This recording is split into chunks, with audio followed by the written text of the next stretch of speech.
एक व्यक्ति कश्मीर से कन्याकुमारी तक घूम कर आता है और लोकसभा के चुनाव में सैकड़ा का भी आंकड़ा नहीं छुपाता। जोड़ने जाए तो खुद के धर्म और जाति का रायता बना हुआ है और इनका मानना है कि ये देश के लोगों को जातिगत जनगणना कराकर उनका हक दिलाएंगे। इनसे ना कोई युवा रिलेट कर पा रहा है, ना कोई स्टूडेंट रिलेट कर पा रहा है, ना कोई व्यापारी रिलेट कर पा रहा है, ना कोई किसान रिलेट कर पा रहा है, फिर भी ये जननायक हो गए। कुछ सवाल है, क्या राहुल गांधी में लीडरशिप क्वालिटी है? कांग्रेस के गिरते ग्राफ का जिम्मेदार कौन है? राहुल गांधी की रणनीति बीजेपी के सामने क्यों नहीं टिक पाई? क्या ये भविष्य के नेता हैं या कांग्रेस के पास कोई दूसरा विकल्प होना चाहिए? आज की रिपोर्ट राहुल गांधी पर। ऐसी मशीन लगाऊंगा, इस साइड से आलू घुसेगा, उस साइड से सोना निकलेगा। छाती में चाकू मार। संविधान से पहले इस देश में गरीबों के कोई अधिकार नहीं हुआ करते थे। कितने पन्ने होते हैं कॉन्स्टिट्यूशन में? कितने कितने? ऐसा मोटा करके मत बताओ, पेज कितने होते हैं? हाँ, रोज लेके घूमते थे, कभी खोल के पढ़ो तो सही। अरे पढ़ते हो नहीं कि वो दिल्ली में जाति जनगणना करवाएंगे। इनसे ये पूछना चाहता हूं, आपने जाति कैसे पूछ ली है बताइए बस। आप जाति कैसे पूछ सकते हैं? आप बताएं, जाति कैसे पूछ सकते हैं? आप पूछ के दिखाओ जाति को। चुनाव में कांग्रेस पार्टी स्वीप करने जा रही है, स्वीप करने जा रही है, आंधी आ रही है। नरेंद्र मोदी क्या करते हैं? काले कानून लाते हैं। कांग्रेस पार्टी राहुल गांधी को 2004 से नेता बनाने का प्रयास कर रही है, लेकिन आज तक राहुल गांधी में वो क्वालिटी नहीं आ पाई है। ये देश के एकमात्र ऐसे नेता हैं जिनसे ना कोई युवा रिलेट कर पा रहा है, ना कोई स्टूडेंट रिलेट कर पा रहा है, ना कोई किसान रिलेट कर पा रहा है, ना कोई व्यापारी रिलेट कर पा रहा है, ना ही इन्होंने कोई ऐसा स्पीच दिया है जो यादगार बन गया हो। आलू से सोना वाला छोड़ के आलू के किसानों को कहा, ऐसी मशीन लगाऊंगा, इस साइड से आलू घुसेगा, उस साइड से सोना निकलेगा। इस साइड से आलू डालो, उस साइड से सोना निकालो। इतना पैसा बनेगा, आपको पता नहीं होगा क्या करना है पैसे। मेरे शब्द नहीं है, नरेंद्र मोदी जी के शब्द हैं। 15 लाख रुपए हर बैंक अकाउंट में, और अब बैंक अकाउंट खोलने के लिए 3000 रुपए दो। यह है सच्चाई नरेंद्र मोदी जी की, बीजेपी की। फिर भी ये इस भ्रम में है कि लोग इन्हें वोट तो देते हैं, लेकिन वो डाइवर्ट होकर बीजेपी में चली जाती है। क्या विचारधारा है आपकी? अगर राहुल गांधी की पूर्वजों की बात करें तो इंदिरा गांधी की विचारधारा थी, जो राजनीतिक लाभ के लिए लोग धर्म का नाम लेते हैं, या समाज का नाम लेते हैं, या भाषा का नाम लेते हैं, या जाति का नाम लेते हैं, वो देश की भलाई नहीं चाहते हैं। कुछ लोग हैं वो समझते हैं कि केवल तोड़ फाड़ से ही कोई आगे बढ़ सकता है, क्योंकि उससे शायद नाम समाचार पत्र में आ जाता है, कुछ धूमधाम हो जाती है। लेकिन हमको धूमधाम चाहिए या हमको अपने देश को मजबूत बनाना है? हमको अपना नाम अखबार में लाना है या हमको अपने देश को चमकाना है? ये आज आप सबको चुनना है। और मुझे विश्वास है कि जैसे बच्चों ने और बड़ों ने आजादी की लड़ाई में और जब भी हमारे ऊपर हमला हुआ है उसका मजबूती से सामना किया है। हम भारतीय नागरिक हैं और हम में से किसी को कभी न वो काम करना है, कभी न वो शब्द बोलने हैं, न कभी वो विचार भी करना नहीं है जिससे भारत माता का सिर झुक सकता है। हमारे ऊपर एक जबरदस्त जिम्मेदारी है, अपने लिए नहीं लेकिन आते हुए लोगों के लिए। भारत कोई 5 साल, 10 साल, 100 साल जीने का देश नहीं है। हजारों साल जीवित रहा है और हजारों साल और इसको जीवित रहना है। कुछ भी हमारी विचारधारा हो, राजनीतिक मतभेद हो या दूसरे मतभेद हो, एक होके हम भारत की सैनिक बने। ऊपर से भारत कैसा दिखता है आपको? मैं बगैर किसी झिझक के कह सकता हूँ कि सारे जहां से अच्छा। और आप क्या महसूस कर रहे हैं? तबीयत अच्छी है? आप इंदिरा गांधी की विचारधारा थी समाजवाद, जिसमें उन्होंने गरीबी हटाओ का नारा दिया। उनके स्पीच में स्ट्रॉन्ग लीडरशिप क्वालिटी दिखती थी। राजीव गांधी की विचारधारा थी, और एक बात सामने आई कि जब तक हम पंचायती राज संस्थाओं को मजबूत नहीं करेंगे, जब तक हम लोगों के हाथ में जिम्मेवारी नहीं देंगे, नीचे नहीं देंगे, तब तक ये नहीं हो पाएगा। गांधी जी ने बिल्कुल साफ कहा था। गांधी जी ने कहा था कि स्वराज की मेरी कल्पना ये नहीं कि सत्ता कुछ ही लोगों के हाथ में आ जाए, बल्कि यह है कि जनता में सत्ता का दुरुपयोग रोकने की क्षमता पैदा हो। यही हम भी करना चाहते हैं। अगर कानून बदलने की जरूरत होगी, अगर संविधान को अमेंड करने की जरूरत होगी, तो हम जरूर करेंगे। इसमें कोई कमी नहीं छोड़ेंगे। हम देखेंगे कि जनता के हाथ में पूरी ताकत आए। राजीव गांधी की विचारधारा थी आधुनिकीकरण, उदारवादी सोच। उन्होंने युवाओं को प्राथमिकता दी उन्हीं की विचारधारा का परिणाम है कंप्यूटर, टेलीकॉम, विज्ञान में निवेश, और उन्हीं का प्रयास है कि आज 18 वर्ष वालों को भी वोट देने का अधिकार है। अगर हम नरेंद्र मोदी की विचारधारा की बात करें तो मैंने 1 लाख नौजवानों को राजनीति में आगे आने के लिए कहा है। ये मैं इसलिए कहता हूं कि देश को सही मायने में एक गंभीर पॉलिटिकल ट्रांसफॉर्मेशन की जरूरत है। विकसित भारत को नई प्राण शक्ति की जरूरत है। 21वीं सदी की राजनीति को नए आइडिया, नई ऊर्जा की जरूरत है, नए चिंतन की जरूरत है। ये मैं इसलिए भी कह रहा हूं क्योंकि अगर अच्छे नौजवान बेटे बेटियां राजनीति में नहीं आएंगे तो ऐसे लोग राजनीति पर कब्जा कर लेंगे जो राजनीति में नहीं आने चाहिए। अगर हम नरेंद्र मोदी की विचारधारा की बात करें तो वो है राष्ट्रवाद, आर्थिक सुधार, सबका साथ सबका विकास और आत्मनिर्भर भारत के अभियानों पर जोर, डिजिटल इंडिया, स्पष्ट राजनीति, कोई कंफ्यूजन नहीं। लेकिन अगर हम राहुल गांधी की स्पीच को सुने तो इसमें पूरा कंफ्यूजन ही है। इनका उद्देश्य क्या है, इनकी स्पीच में कुछ भी क्लियर नहीं होता है। क्या राजनीतिक उद्देश्य हैं आपके? जातिगत जनगणना करना? मुझे लगता है जात की राजनीति क्षेत्रीय स्तर पर की जाती है, ये राष्ट्रीय स्तर का मुद्दा नहीं है। और कराना भी हो तो किनसे कराएंगे जातिगत जनगणना? सरकारी शिक्षकों से? अगर आप जमीन से जुड़े होते तो आपको पता होता यहाँ कोई नहीं जाता, सब अनुमान लगाकर रजिस्टर भर के भेज देंगे। बाद में मीडिया के माध्यम से पता चलेगा यहाँ कोई जनगणना करने आया ही नहीं। आपका घर है? क्या नाम है? कल्लू पासवान का नाम। कल्लू, ये बताइए, आपके पास जाति जनगणना वाले आए थे जिसका भी नतीजा भी सामने आया, आंकड़े सामने आया? जी सर, नहीं आया अभी तक, कोई आदमी नहीं आया। अभी नहीं, पहले आए होंगे 4-6 महीने पहले? नहीं सर, अभी तक मतलब 6 महीना पहले क्या, 7 महीना पहले भी नहीं आया। परिवार का मुखिया कौन है? आप हैं? जी हाँ मैं, और पिताजी है, तो पिताजी तो यहाँ रहते नहीं है। तो आप ही घर पे रहते हैं? नहीं, क्योंकि बताया जा रहा है कि परिवार के मुखिया से हस्ताक्षर करवा के परिवार में कितने लोग हैं, कितने महिला। इसका खर्च लगभग 10,000 करोड़ आएगा या इससे ऊपर। अगर आप इस उद्देश्य में सोच रहे हैं कि हम जाति का मुद्दा बना करके सिंपैथी गेन करके ओबीसी एससी को अपने पक्ष में ले लेंगे और देश के 65% वोटर लेकर प्रधानमंत्री बन जाएंगे, तो ये भी नहीं होने वाला है। क्योंकि अगर ऐसा कुछ होता तो आपका लहर बनना शुरू हो गया होता। आप खुद कंफ्यूज हो, करना क्या है? पार्टी में कोई है ही नहीं जो कार्यकर्ताओं का उत्साह बढ़ाए। दिल्ली, मध्य प्रदेश, महाराष्ट्र, राजस्थान, कितने उत्साहित थे आपके कार्यकर्ता, सबके सब हार गए। आज के समय में अगर कहीं पर कांग्रेस का खाता खुल जाता है तो ब्रेकिंग न्यूज बन जाती है। आप सीधे मुद्दे पे आइए जो आपकी स्ट्रॉन्ग लीडरशिप क्वालिटी को दिखाए।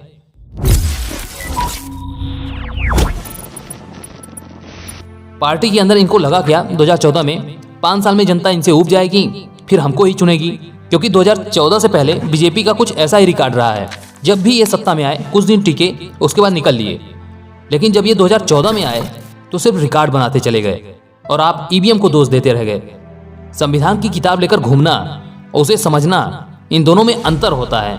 आज तक किसी भी पार्टी के नेता ने नहीं बोला कि हम संविधान बदल देंगे। कोई ओपोजिशन वाला परेशान नहीं है, आप फालतू में परेशान हो। संविधान नहीं, कांग्रेस पार्टी खतरे में है, उसे बचाने की जरूरत है। कुछ चीजें जनता के हाथ में छोड़ी जाती हैं। अरविंद केजरीवाल ने 2011 में शुरुआत करी थी, सड़कों पे उतर के धरना देकर। नई पार्टी थी, फिर भी उन्होंने पूरे दिल्ली को जीत लिया। भले ही बाद में वो करप्ट हो गए, लेकिन उन्हें तरीका पता था। अन्नामलाई अपने आप को जिस तरीके से डे बाय डे इंप्रूव कर रहे हैं, स्पीच, विजन, सब कुछ क्लियर है। ये लोग कहाँ तक सफल होते हैं वो अलग बात है। जहाँ कहीं भी इलेक्शन होते हैं पूरे बीजेपी वाले टूट पड़ते हैं। नरेंद्र मोदी, अमित शाह, योगी आदित्यनाथ, मनोज तिवारी, रवि किशन और भी। अगर हम आम आदमी पार्टी को भी लें तो भी अरविंद केजरीवाल, संजय सिंह, आतिशी, भगवंत मान, मनीष सिसोदिया, ये सब लोग अलग अलग क्षेत्र से आते हैं और जमीन से जुड़े नेता हैं जो सड़कों पे उतरते हैं। कांग्रेस में सिर्फ राहुल गांधी हैं, बाकी सब फोटो में आते हैं, जमीन पर नहीं। फिर चुनाव हारोगे तो कहोगे ईवीएम खराब है। हम चाहते हैं कि आप जीते, और ना जीत पा रहे हो तो कम से कम मजबूत विपक्ष बनकर सामने आइए। यहाँ पेट्रोल डीजल के दाम महंगे हो गए, सिलेंडर के दाम महंगे हो गए, खाने पीने की चीजें महंगी हो गई, टेलीकॉम कंपनियों के रिचार्ज महंगे हो गए। प्राइवेट कंपनियों को लाभ देने के लिए ये लोग बीएसएनएल को कमजोर कर दिए हैं। महंगाई, बेरोजगारी, इन सबसे युवाओं के हालात खराब हो रहे हैं। मुझे चाहिए जॉब, नहीं मिल रही है। मैंने इंटरनेट पे सर्च किया है, केंद्र और राज्य सरकार को मिला करके कम से कम 10 लाख से ज्यादा सीटें खाली पड़ी हैं, कोई वैकेंसी नहीं आ रही है। आपको याद होगा जब बीजेपी वाले विपक्ष में थे तब अगर पेट्रोल डीजल के दाम बढ़ते थे तो ये लोग विरोध में रस्सी बांधकर गाड़ियों को खींचा करते थे। अगर गैस के दाम बढ़ जाते थे तो ये लोग सिलेंडर लेकर सड़कों पर बैठ जाया करते थे। स्मृति ईरानी आज भी इसी चीज के लिए याद रखी जाती हैं। अगर रुपया गिरता था तो सारे बीजेपी वाले ढोल पीट पीट कर सबको सुनाते थे। आज के प्रधानमंत्री खुद महंगाई कहां से कहां पहुंची। एक तरफ जीडीपी का गिरना, दूसरी तरफ इन्फ्लेशन का बढ़ना। और वादा किया 100 दिन में महंगाई कम कर। आदरणीय प्रधानमंत्री जी, आप महंगाई कम कर पाओ या न कर पाओ, कम से कम अटल बिहारी वाजपेयी जहां छोड़ के गए थे वहां तो लाकर के रख दो, वहां तो लाकर के रख दो। सब भी गरीब के घर में चूल्हा जले। आश्वासन दिया था कि 100 दिन में महंगाई को कम करेंगे, फिर बार बार करीबन 17 से 18 बार प्रधानमंत्री के कार्यालय ने और कांग्रेस की सरकार ने पेट्रोल और डीजल के दाम क्यों बढ़ाए हैं? जो तेल के दाम बार बार बढ़ाते हैं, आपको ज्ञात होगा कि इस देश के अंदर वो दाम दुनिया के किसी देश की तुलना में महंगे हैं। जो पेट्रोल की दरों में वृद्धि की है सरकार ने, उसका कोई आधार नहीं है। उसी दिन अंतर्राष्ट्रीय बाजार में कीमतें कम हुई है।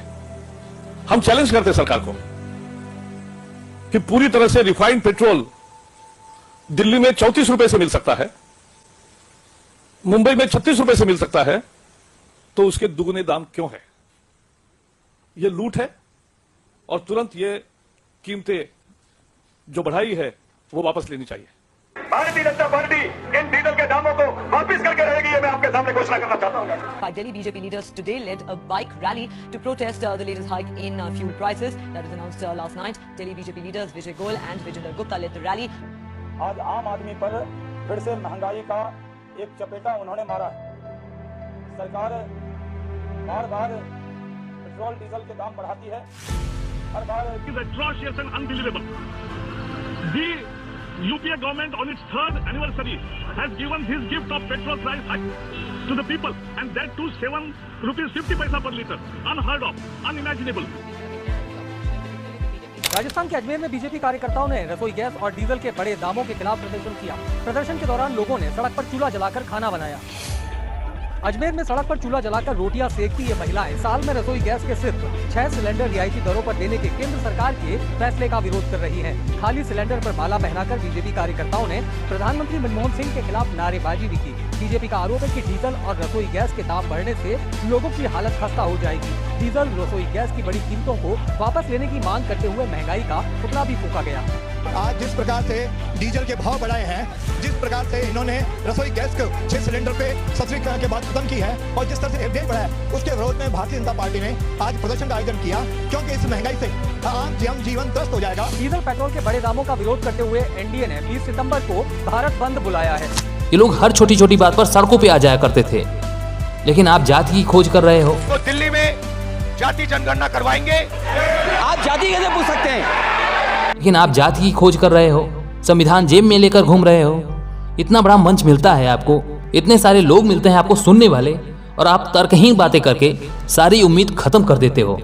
तेल के दाम बढ़े, एक ट्वीट किया भूल गए। गैस के दाम बढ़े, एक ट्वीट किया भूल गए। बजट आया, एक ट्वीट किया भूल गए। बेरोजगारी को लेकर आप कुछ बोलते नहीं हो, अगर बोलते हो तो आपको कोई सीरियस नहीं लेता। वो लोग जो आंकड़े दिखा रहे हैं उस पर सवाल उठाइए, पर नहीं। क्यों मीडिया आपकी बात करेगी? कौन सा मुद्दा लेकर आपने हड़ताल किया, धरना दिया कि आपको नोटिस किया जाए या हमें लगे कि हमारे नेता हैं? जनता आपका नाम जननायक रखे तो यादगार बने। आप खुद से अपना नाम जननायक रख के घूम रहे हो। मुझे आश्चर्य इस बात का है कि आपने भारत जोड़ो यात्रा करी, जिसमें कश्मीर से कन्याकुमारी तक आपने यात्रा करी, तो इसमें कोई 50 एनर्जेटिक लोग नहीं मिले जो आपके साथ रहकर पार्टी के लिए काम कर सकें? 50 छोड़िए, कोई एक भी नहीं मिला। फिर यात्रा किस लिए कर रहे थे? न्यूज में आने के लिए? ऐसा होता कि आप यात्रा करते और बेहतरीन लोगों को खोज कर निकालते और मीडिया के सामने लाते कि इन लोगों को मैंने भारत जोड़ो यात्रा के समय खोज कर निकाला है, ये देश की प्रगति में विश्वास रखते हैं। इससे कांग्रेस को एक नई ऊर्जा मिलती। शायद आपको डर है कि पार्टी कहीं गांधी परिवार के हाथ से निकल न जाए, या इस बात का भ्रम है कि पार्टी में आपसे बेहतर कोई नहीं है। कांग्रेस पार्टी को मंथन की आवश्यकता है, जहां बेहतरीन नेताओं को ऊपर लाया जाए, युवाओं को साथ जोड़ा जाए, किसानों को जोड़ा जाए, सुस्त नहीं एक्टिव लोगों को जोड़ा जाए। इनकी विचारधारा नई होगी, ये नए तरीके से सोचेंगे जिससे नए लोग रिलेट कर पाए। यहाँ बीजेपी के दमदार लीडर हैं और आप खड़गे को लेकर घूम रहे हो। चुप बैठो, अगर सुनना है सुनना, नहीं तो get out, don't talk that. आपको मालूम नहीं होता जो ये मीटिंग चल रही है, एक ऑल इंडिया कांग्रेस कमेटी का नेता बोल रहा है, और तुम्हारे मुंह में तुमको जो होना वो कहते हैं। अगर सुनना है तो सुनो, नहीं तो अपनी जगह को जाओ। ये तो वही बात हुई कि यहाँ रेस सुपर कार से हो रही है और आप एम्बेसडर लेकर घूम रहे हो। और हारने के बाद इंजन पर दोष देते हो। इंजन मतलब ईवीएम। पिछले 10 सालों में राहुल गांधी में जो बदलाव आया है वो बेहतरीन है, लेकिन राहुल गांधी के नाम पर ही वोट मिले ये संभव नहीं है। अगर खुद कमजोर हो और हवा तेज चल रही हो तो बुद्धिमानी यही है कि धीरे धीरे ही सही लेकिन हवा की दिशा में चल दिया जाए। अगर आप विपक्ष में हैं तो आप जमीन पर आ जाइए, जनता आपको अपने सर पर बिठा लेगी। कुछ लोगों को लगता है कि गोदी मीडिया, अंजना ओम कश्यप, राठी, रवीश यूट्यूब पर बैठकर कौन क्या कह रहा है इससे बहुत फर्क पड़ता है। मैं आपको बताऊं, इनकी बातों को कोई सीरियस नहीं लेता। लोग अपने वोट की कीमत समझने लगे हैं और इंटरनेट पर हर वीडियो अवेलेबल है। जनता समझ जाती है किसके आंसू नकली हैं और किसके आंसू असली हैं। मेरा मानना है कि एक नया कांग्रेस बनाने के लिए, एक मजबूत कांग्रेस बनाने के लिए पार्टी में युवाओं को जोड़िए, उनको सामने लाइए। मुझे लगता है कि लोकतंत्र के लिए भारत को एक मजबूत विपक्ष की आवश्यकता है। अगर आप ऐसा नहीं कर पाए तो आने वाले समय में ये एक अस्तित्वहीन पार्टी का रूप ले लेगी। इस वीडियो में बोले गए प्रत्येक शब्द मेरी व्यक्तिगत सोच है। मैंने जो चुनाव को देखकर, लोगों से बात करके, कांग्रेस के छोटे बड़े नेताओं के इंटरव्यू देख करके जो अनुभव किया है वही है। अगर आपको लगता है कि मैं कांग्रेस पार्टी का अपमान कर रहा हूं, राहुल गांधी जैसे बड़े नेता को ज्ञान दे रहा हूं, तो आप भ्रमित हैं।